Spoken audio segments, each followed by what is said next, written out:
नमस्कार, मैं डॉक्टर नीलेश रामचंद्र देवरे, डीएम मधुबनी जिला वासियों को आज मुझे जानकारी देना है कि 13 नए पॉजिटिव केसेस जिले में आए हैं।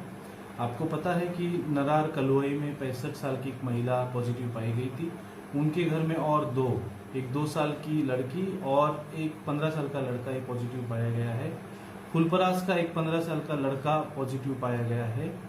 फिर बरहीटोला जयनगर के 2 व्यक्ति, जो एक 23 साल का है और एक 25 साल का है, ये दिल्ली से आए थे, ये भी पॉजिटिव पाए गए हैं।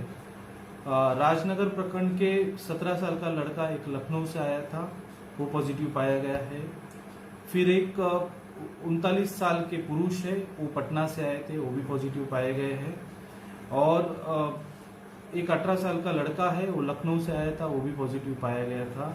आपको पता है कि जो नरार कलुआई की महिला थी, उनके साथ दिल्ली से एक और महिला आई थी, वो 27 साल की है, वो भी पॉजिटिव पाई गई है। झंझारपुर प्रखंड में एक 54 साल का आदमी पुरुष है, जो कलकत्ता से आया है, ड्राइवर का काम करते, वो पॉजिटिव पाए गए हैं। और 20 साल का एक पुरुष है, वो भी कलकत्ता से आए थे, वो भी पॉजिटिव पाए गए हैं। और आपको पता है कि झंझारपुर पिपरोलिया में 2 व्यक्ति पॉजिटिव पाए गए थे। उनके संपर्क में आए हुए 2 और व्यक्ति, जिनके सैंपल हम लोगों ने पूर्व में भेजे थे, वो पॉजिटिव पाए गए। इस तरीके से 13 व्यक्ति जिले में आज पॉजिटिव पाए गए हैं और पूर्व से 5 व्यक्ति, इस तरीके से 18 व्यक्ति पॉजिटिव पाए गए थे। हम लोग अब कंटेनमेंट जोन का तुरंत ऑर्डर निकाल रहे हैं और कंटेनमेंट जोन के अंतर्गत एसओपी का फॉलो करेंगे।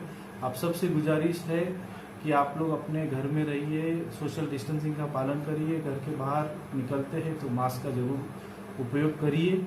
और अपना ये कोरोना से जो लड़ना है, सबको लड़ना होगा और सबका कोऑपरेशन इसमें चाहिए। Thank you.